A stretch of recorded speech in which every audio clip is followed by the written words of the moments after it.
सुकन्या और अदिति दोनों सौतेली बहनें थी। सुकन्या की माँ आशा का उसके बचपन में ही देहांत हो गया था। उसके पिता मनोहर ने दूसरी शादी की और सुकन्या की सौतेली माँ सरिता के घर में आ गई। सरिता ने आते ही पूरे घर को अपने कब्जे में कर लिया। वो हमेशा सुकन्या से पहले अपनी सगी बेटी अदिति पर ध्यान देती थी।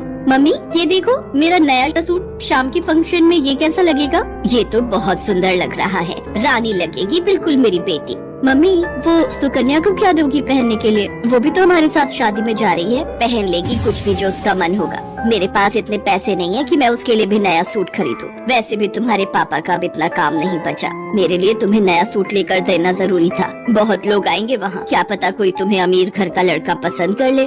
अरे सरिता, कभी कभी अपनी बड़ी बेटी सुकन्या के बारे में भी सोच लिया करो। वो बेचारी भी तो शादी लायक है।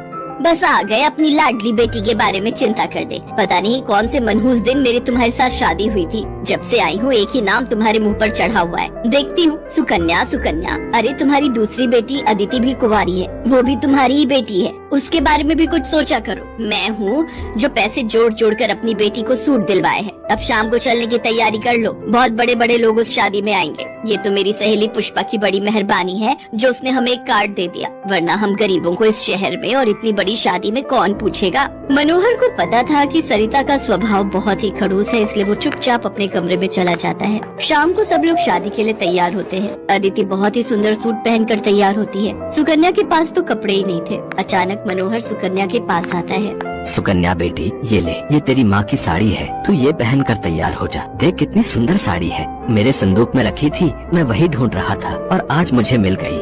पिताजी, ये माँ की साड़ी सचमुच, ये साड़ी तो बहुत सुंदर है। शुक्रिया पिताजी, आज आपने माँ की ये साड़ी देखकर मुझे बहुत खुशी दी है। हाँ बेटी, अब ये साड़ी पहनकर जल्दी से तैयार हो जा। देखना, सबसे सुंदर लगेगी मेरी बिटिया। सुकन्या अपनी माँ की साड़ी पहनकर तैयार हो जाती है। सब लोग शादी में पहुँचते हैं। सरिता जानबूझकर अदिति को ही आगे कर रही थी ताकि वहाँ लोग अदिति को ही देखें। तभी एक बहुत ही बड़े परिवार के लड़के आशीष की नजर सुकन्या पर पड़ती है। सुकन्या बिल्कुल अकेली खड़ी थी। वो लड़का उसके पास आया और उससे बात करने लगा। हेलो, मेरा नाम आशीष है और आपका? जी, मेरा नाम सुकन्या है। अच्छा नाम है आपका। वैसे आप यहाँ अकेली क्यों खड़ी हैं? चलिए ना, वहाँ डांस फ्लोर पर सब लोग डांस कर रहे हैं। आशीष को सुकन्या से बात करता देख सरिता आशीष के पास आती है। सुकन्या बेटा, तुम्हारे पापा तुम्हें बुला रहे हैं, इनके साथ अदिति डांस कर लेगी। अब हाँ, क्यों नहीं, प्लीज। मनोहर ने तो सुकन्या को बुलाया ही नहीं था। ये सब तो सरिता की चाल थी। थोड़ी देर बाद सुकन्या फिर से खड़ी थी। अदिति आशीष के साथ डांस करने लगती है। आशीष अभी भी सुकन्या की तरफ ही देख रहा था। शायद उसे सुकन्या पसंद आने लगी थी। आशीष पूरी शादी में सुकन्या से बात करने की कोशिश करता रहा, पर बार बार सरिता अदिति को बीच में लाने लगी। पर आशीष के मन में तो कुछ और ही चल रहा था। एक दिन जब सुकन्या घर के काम कर रही थी तो अचानक मनोहर के साथ आशीष और उसके माता पिता आ जाते हैं। सरिता, जाकर जल्दी से चाय नाश्ते का इंतजाम करो। घनश्याम जी अपने बेटे आशीष का रिश्ता हमारी सुकन्या के लिए लेकर आए हैं। क्या? सुकन्या के लिए आशीष का रिश्ता? ये कैसे हो सकता है? मनोहर की बात सुनकर सरिता चौंक जाती है। सुकन्या तो घर की झाड़ पोछ में मैले कुचैले कपड़ों में मानो ऐसी लग रही थी जैसे कीचड़ में कमल। वहीं अदिति सोफे पर आराम से बैठी थी। सब कुछ आशीष और उसके माता पिता के सामने था। सुकन्या बेटिया, जाओ जल्दी से तैयार हो जाओ। अदिति, जाओ अपनी दीदी को तैयार कर दो।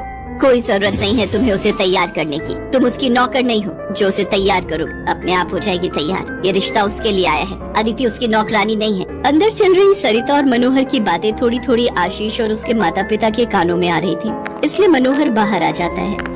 मनोहर जी, हमारे बेटे आशीष को आपकी सुकन्या उस दिन बहुत पसंद आई थी और वैसे भी हम आशीष के लिए लड़की ढूंढ ही रहे थे, इसलिए अचानक ही आपको मैंने फोन मिला दिया। मेरी सुकन्या तो बहुत किस्मत वाली है जो आप जैसे इतने बड़े घर का रिश्ता उसके लिए आया, वरना हम तो, मैं आपको क्या ही कहूँ। घनश्याम जी, आपने सचमुच मुझ पर बहुत बड़ा उपकार किया है। नहीं नहीं मनोहर जी, इंसान दिल से अमीर होता है। आपने अपनी बेटी सुकन्या को जो संस्कार दिए हैं वो किसी धन दौलत से कम नहीं। तभी सुकन्या चाय नाश्ता लेकर आ जाती है।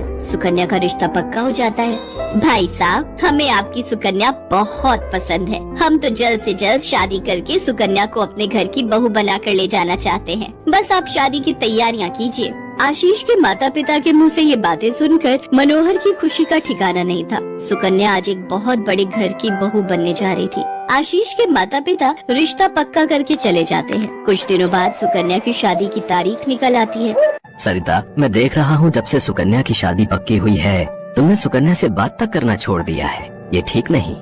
तुम अपनी बेटी की शादी करो, मैं इस शादी में कोई हाथ नहीं लगाऊंगी। ये रिश्ता मेरी बेटी के लिए था। मैं चाहती थी आशीष के साथ अपनी बेटी का रिश्ता करना, पर तुम्हारी उस सुकन्या ने सब काम खराब कर दिया। ये तुम गलत कह रही हो सरिता। सुकन्या के लिए आशीष के माता पिता खुद से रिश्ता लेकर आए हैं। तुम्हें तो खुश होना चाहिए। तुम क्यों सौतेलापन सुकन्या के साथ रख रही हो? तुम्हें तो उसकी सगी माँ बनकर उसे विदा करना चाहिए। मैं इसलिए तुम्हें उसकी माँ बनाकर लाया था, वरना वरना क्या? क्या कहो तो मैं अभी ये घर छोड़कर चली जाती हूँ। बोलो। मनु